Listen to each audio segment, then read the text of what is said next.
Hello learners, how are you all? कैसे हैं आप सब? स्वागत है आपका हमारे चैनल अफेयर्स हॉटस्पॉट पे। Welcome you all to our channel Affairs Hotspot. Today we have come up with a mini marathon 2. Yes, early we did a mini marathon of 15 questions. Today again we have come up with a mini marathon of 15 questions related to most important current affairs, which will help you in every exam and your fulfill your GK needs, and will definitely help you to know what's going on in the society. So before we begin the video, make sure that you subscribe to our channel and press the bell icon for any further updates. Do like the video, and you can also follow us on Telegram, and the link to our social media handles is given in the next slide, which you can view. The PDF for this the PDF for this video will be available on the Telegram channel, so you can view the PDF there. But I recommend you to watch this video till the end, because the static GK which I will accompany with the current affairs will not be available in the PDF. So let's begin. Let's move on to the first question of the day. Who has topped the list of Forbes most powerful women 2021? Forbes की सबसे शक्तिशाली महिला 2021 की सूची में कौन शीर्ष पर है? निर्मला सीतारमन, एंजेला मर्कल, गीता गोपीनाथ या मैकेंजी स्कॉट? आइए देखते हैं इसका सही उत्तर क्या है. इसका सही उत्तर है मैकेंजी स्कॉट, जैसे कि आप फोटो में देख सकते हैं, और आप इनको भली भांति जानते होंगे.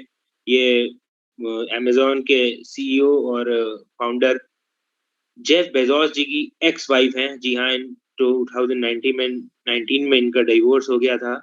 और ये इनकी बात करें तो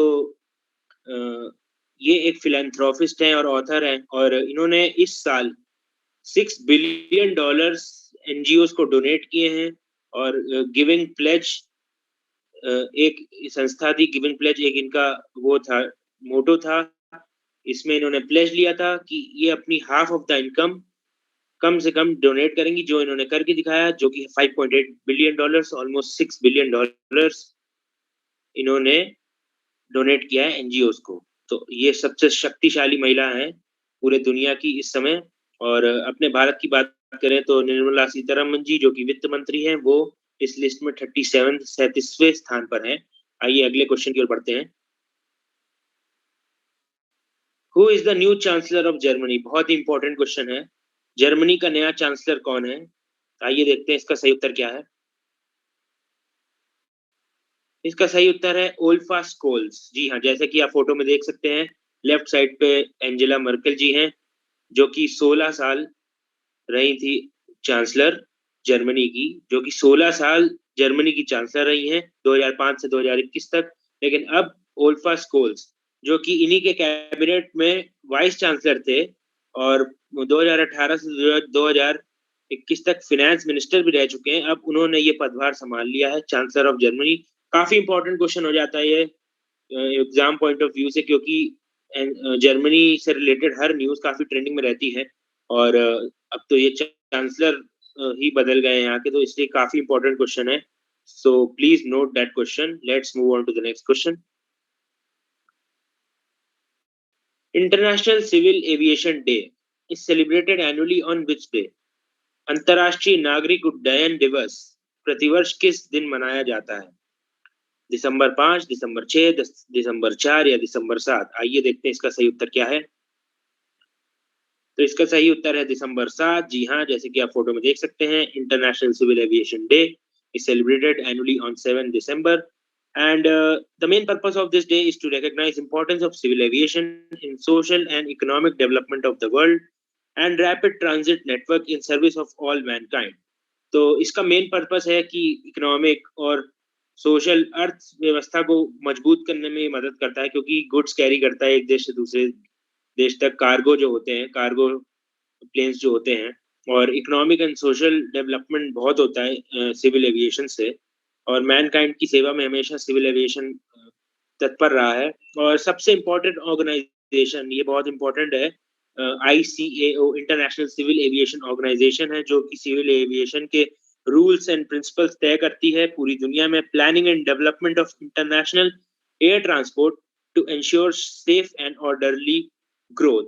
तो ICAO के बारे में भी पूछा जा सकता है आपसे, तो इसको जरूर नोट कर ले. अगले क्वेश्चन की ओर बढ़ते हैं.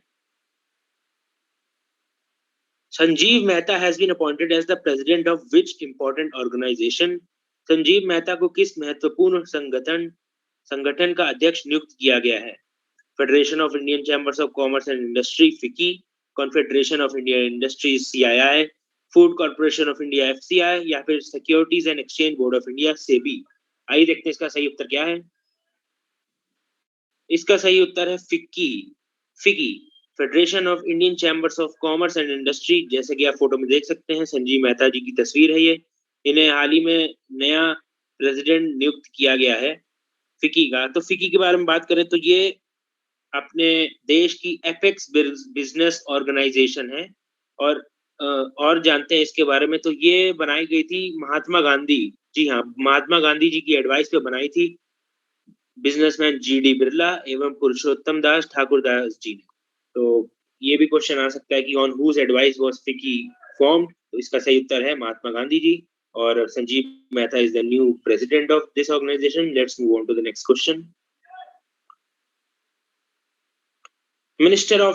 Ministry of Housing and Urban Affairs has signed MOU, Memorandum of Understanding, with which one of the following to strengthen the waste management sector of India?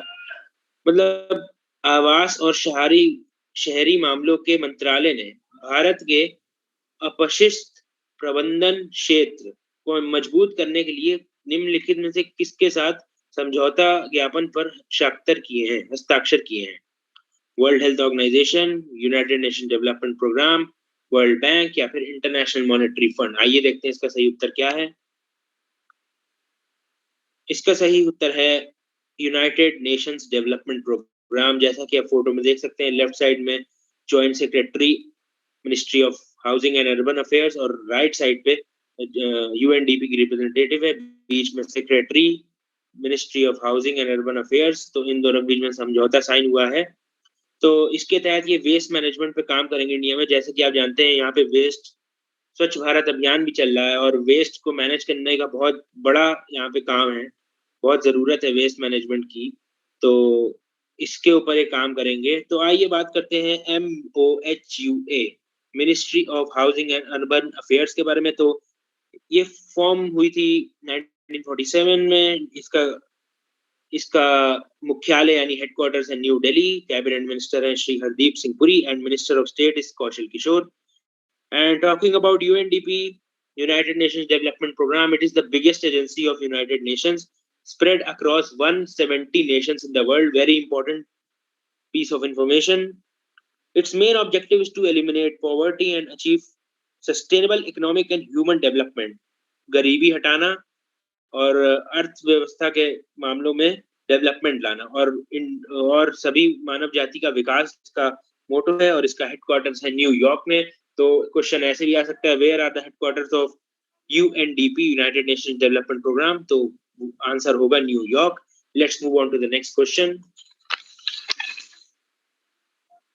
The Ministry of Environment, Forest and Climate Change has declared Khazu Valley wetland as the 16th bird sanctuary of which state?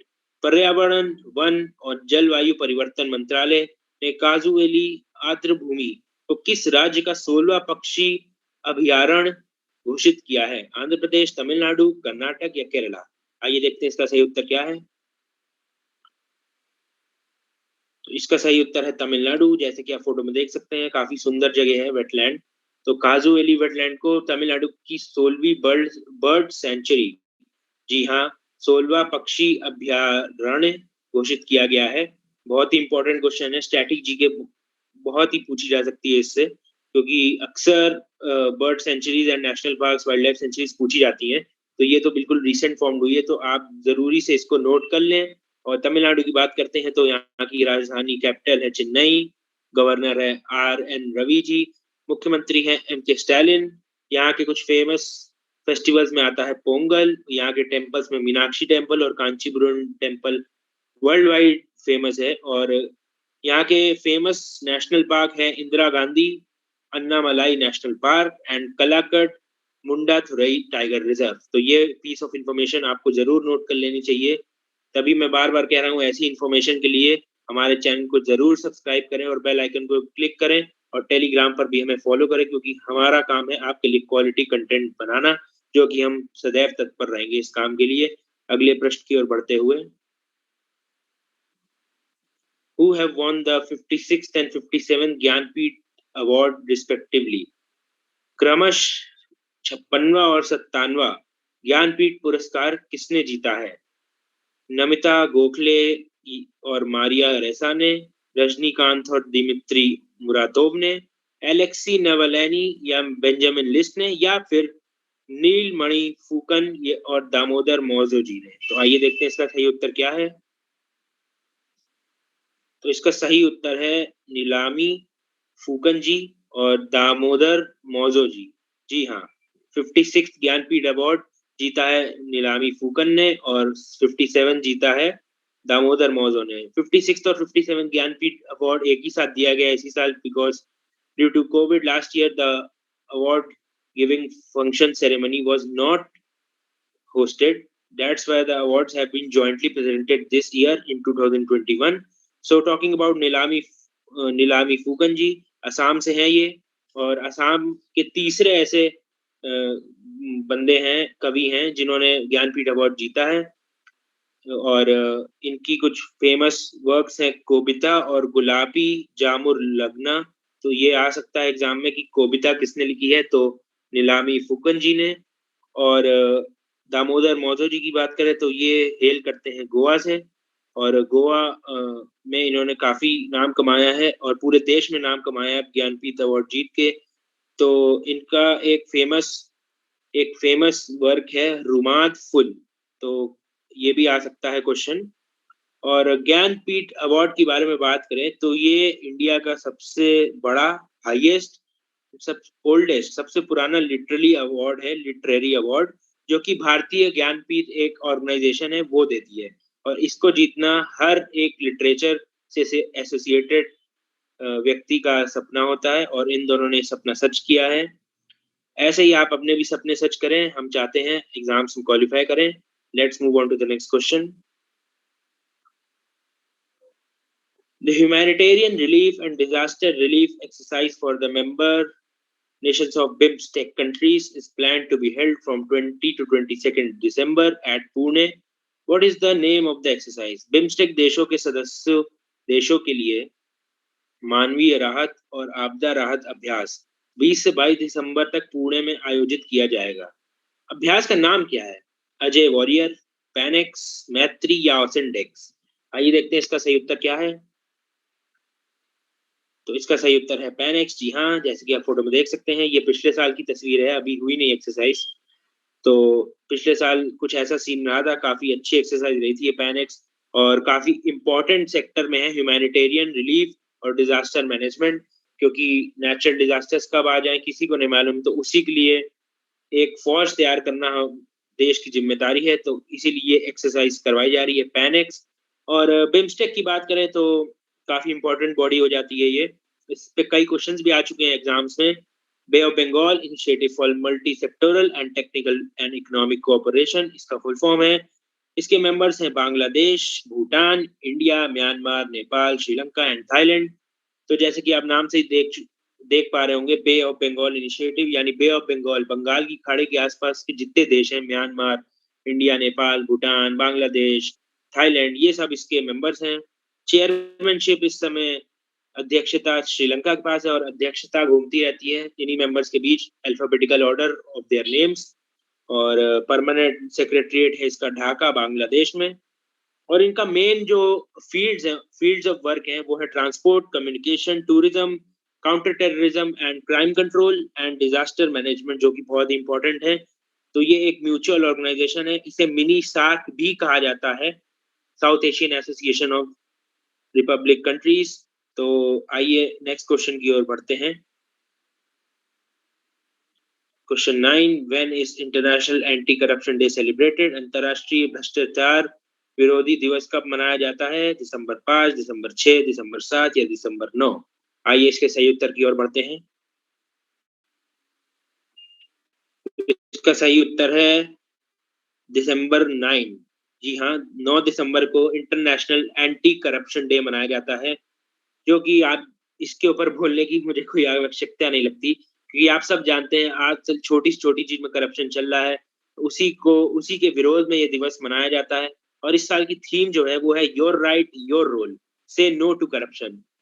आपका हक, आपका role, से no to corruption, बिल्कुल ना कहने corruption को, जैसे कि फोटो में भी आप देख सकते हैं। जब हम अपने-अपने लेवल पे करप्शन को बंद करेंगे तो बड़े करप्शन होना भी बंद हो जाएँगे।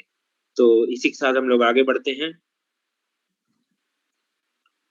Which country is the first one to announce a 4.5 days work week? 4.5 दिन के कार्य सप्ताह की घोषणा करने वाला पहला देश कौन सा है? USA, America, UAE, United Arab Emirates, France या फिर यूनाइटेड किंगडम यूके। आइए देखते हैं इसका सही उत्तर क्या है। इसका सही उत्तर है यूएई। जैसे कि आप फोटो में देख सकते हैं, ये बंदा बहुत ही खुश है, एम्प्लॉय बहुत ही खुश है। इस समय पूरे यूएई का यही हाल है। और क्योंकि वहाँ की सरकार ने 4.5 घंटे का वर्क वीक घोषित किया है, यानी हफ्ते में आपको पूरे 4 दिन काम करना है और फ्राइडे को हाफ डे होगा, सैटरडे संडे ऑफ होगा, जो कि यहाँ से बिल्कुल उल्टा है। उल्टा नहीं, मतलब थोड़ा बहुत समझ रहे होंगे आप। तो यूएई पहला देश है ऐसा, और बहुत ही अच्छी बात है ये। 4.5 डेज का वर्क वीक है, तो फैमिलीज को एंजॉय करने का मौका भी मिलेगा। आइए अगले प्रश्न की ओर बढ़ते हैं। Who will join the board of advisors for International Institute for Democracy and Electoral Assistance, IDEA, International Institute for Democracy and Electoral Assistance, IDEA इसका शॉर्ट फॉर्म है। लोकतंत्र और चुनावी सहायता के लिए अंतर्राष्ट्रीय संस्थान के सलाहकारों के बोर्ड में कौन शामिल होगा? अनीता आनंद जी, केवी कमत जी, सुनील अरोड़ा जी या फिर अचल कुमार ज्योति। तो देखते हैं इसका सही उत्तर क्या है। सुनील अरोड़ा। जैसे कि आप जानते होंगे, सुनील अरोड़ा जी हमारे देश के पूर्व मुख्य चुनाव आयुक्त रह चुके हैं, चीफ इलेक्शन कमिश्नर। और बहुत ही गर्व की बात है कि इंडिया से इन्हें चुना गया है Institute for Democracy and Electoral Assistance, जिसका main objective is to promote and advance sustainable democracy and to improve and consolidate electoral processes world wide. जैसे कि आप जानते हैं इलेक्शन में बहुत ही कुछ गलत प्रैक्टिसेस होती हैं, तो उसके लिए पूरे एक वर्ल्ड की ऑर्गेनाइजेशन बनी हुई है, IDEA, Institute for Democracy and Electoral Assistance. तो वो रेकमेंड करती है कई सारे methods and to remove malpractices from the election process. तो इंडिया से सुनील अरोड़ा जी, जो कि फॉर्मर चीफ इलेक्शन कमिश्नर थे, उन्हें चुना गया है इस ऑर्गेनाइजेशन के लिए, ग्रुप ऑफ एडवाइजर्स के लिए। So let's move on to the next question. Which country has become the largest food supplier to Arab nations? कौन सा देश अरब देशों का सबसे बड़ा खाद्य आपूर्तिकर्ता बन गया है? इंडिया, ब्राजील, रशिया या USA? Let's move on to the next slide to see the correct answer. तो इसका सही उत्तर है इंडिया। जी हाँ, भारत। बहुत ही गर्व की बात है कि भारत लीग ऑफ नेशंस के देशों को, जिसमें 22 देश आते हैं, वर्ल्ड का सबसे बड़ा खाद्य आपूर्तिकर्ता देश बन गया है। सबसे ज्यादा एक्सपोर्ट जो होते हैं वो भारत के होते हैं लीग ऑफ नेशंस के देशों को, और ब्राजील को इसने ओवरटेक किया है। Brazil was the largest supplier to Arab nations, food supplier for the past 15 years, and India has overtaken it in 2021, which is a very good news. Brazil accounted for 8.15% of total agri products exports, while India accounted for 8.25. तो Brazil को भी overtake कर लिया है, क्योंकि कोविड-19 के चक्कर में ट्रेड कम हो गया था, इसलिए ब्राजील पे इफेक्ट हुआ था। उस चक्कर में इंडिया अब ऊपर आ गया है ब्राजील से। 8.25% इसका वो है, अकाउंट करता है ये एक्सपोर्ट्स के लिए, और बहुत ही अच्छी बात है ये। Let's move on to the next question. Which company has launched first of its kind cybersecurity skilling program to train over 1 lakh learners in India? किस कंपनी ने भारत में 1 लाख से अधिक शिक्षार्थियों को प्रशिक्षित करने के लिए अपनी तरह का पहला साइबर सुरक्षा कौशल कार्यक्रम शुरू किया है? गूगल, फेसबुक, माइक्रोसॉफ्ट या Adobe? Let's see the correct answer. सही उत्तर देखते हैं। इसका सही उत्तर है माइक्रोसॉफ्ट। जी हाँ, माइक्रोसॉफ्ट, जैसे कि आप पढ़ भी सकते हैं एक ये पिक्चर में कि करियर इन साइबर सिक्योरिटी। तो जैसे कि आप जानते हैं आजकल सब कुछ ऑनलाइन हो गया है, और ऑनलाइन जैसे बैंकिंग है और शॉपिंग है, हर चीज़ ऑनलाइन है। तो उसी के चलते ऑनलाइन फ्रॉड्स भी बढ़ रहे हैं, और साइबर सिक्योरिटी की बहुत ज़रूरत है इस समय हम लोग को। तो माइक्रोसॉफ्ट जो कंपनी है, तो इसने भारत में एक स्किल डेवलपमेंट प्रोग्राम शुरू किया है साइबर सिक्योरिटी का, ताकि जो 1 लाख बच्चों तक का टारगेट है इनका ट्रेन करने का, तो ताकि वो साइबर सिक्योरिटी का कोर्स इन्हें दे सकें। और साइबर सिक्योरिटी की इस समय बहुत ज़रूरत भी है, और ताकि बच्चे यहाँ के साइबर सिक्योरिटी में अपना करियर भी चूज़ कर सकें, और इंडिया की जो डिमांड है साइबर सिक्योरिटी तगड़ी करने की, साइबर सिक्योरिटी स्ट्रॉन्ग करने की, वो भी पूरी हो सके।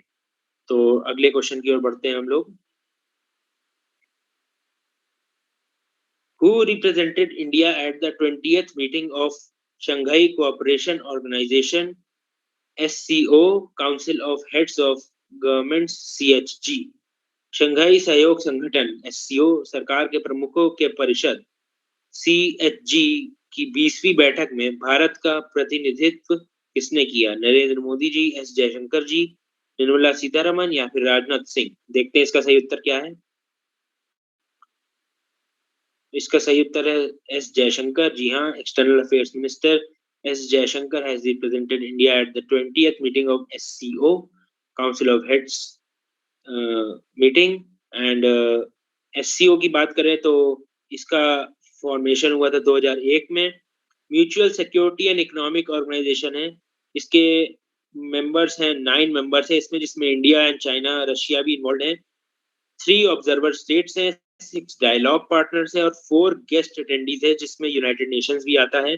इसकी ऑफिशियल लैंग्वेज है रशिया एंड चाइना। तो बेसिकली ये म्यूचुअल सिक्योरिटी और इकोनॉमिक ऑर्गेनाइजेशन है। आपस की अर्थव्यवस्था एवं एवं सिक्योरिटी को तक अच्छा करने के लिए ये एक ऑर्गेनाइजेशन बनाई गई थी 2001 में, Shanghai Cooperation Organisation SCO। Let's move on to the next question. Konyaks who were in the news recently are the largest tribe of which Indian state? कोन्याक्स जो हैं हाल ही में खबरों में थे, किस भारतीय राज्य की सबसे बड़ी जनजाति है? असम, नागालैंड, मिजोरम, मेघालय? आइए देखते हैं इसका सही उत्तर क्या है। इसका सही उत्तर है नागालैंड। जैसे कि आपको मालूम होगा, कुछ दिन पहले नागालैंड में बहुत ही एक दुखद घटना हो गई। जो armed forces special power act है, उसके तहत आर्मी के जवानों ने 14 मासूम, इनके इस ग्रुप के मासूम लोगों को मिलिटेंट्स मान के, शक था उनको कि मिलिटेंट्स हैं, ऑन द स्पॉट शूट कर दिया arm forces special powers act के तहत। तो बाद में पता चला कि वो लोग मिलिटेंट्स नहीं थे, नॉर्मल पीपल थे। तो इसीलिए ये इतना न्यूज़ में था इस समय। कोन्याक्स जो है ये नागालैंड की सबसे बड़ी ट्राइब है, सबसे बड़ी जनजाति है कोन्याक्स। तो नागालैंड की बात करें तो यहाँ के सीएम है नीफ्यू रियो, गवर्नर जगदीश मुखी जी। यहाँ का शिल्लोई लेक बहुत फेमस है, मैसूरी जिले में है। कोहिमा वॉर सेमेट्री बहुत फेमस है, बहुत ही प्रोमिनेंट वॉर सेमेट्री है। और हॉर्नबिल फेस्टिवल तो विश्व प्रसिद्ध है, और नांग्क्यू खेलम फेस्टिवल भी है यहाँ का, जो बहुत ही प्रसिद्ध है, जो मनाया जाता है यहाँ पे। तो इसी के साथ हम लोग आज की क्विज का समापन करते हैं। We come to the end of the quiz. Before ending the quiz, I want to answer the question which was asked in the previous video, which is the fastest Indian supercomputer? That is, the answer is Param Siddhi. And with that, we come to the end of the video. Do like our video and uh, subscribe to the channel and press the bell icon. Thanks for watching the video. Hope you all do best in exams. Keep learning, keep moving, and always remember you can do it. Thank you.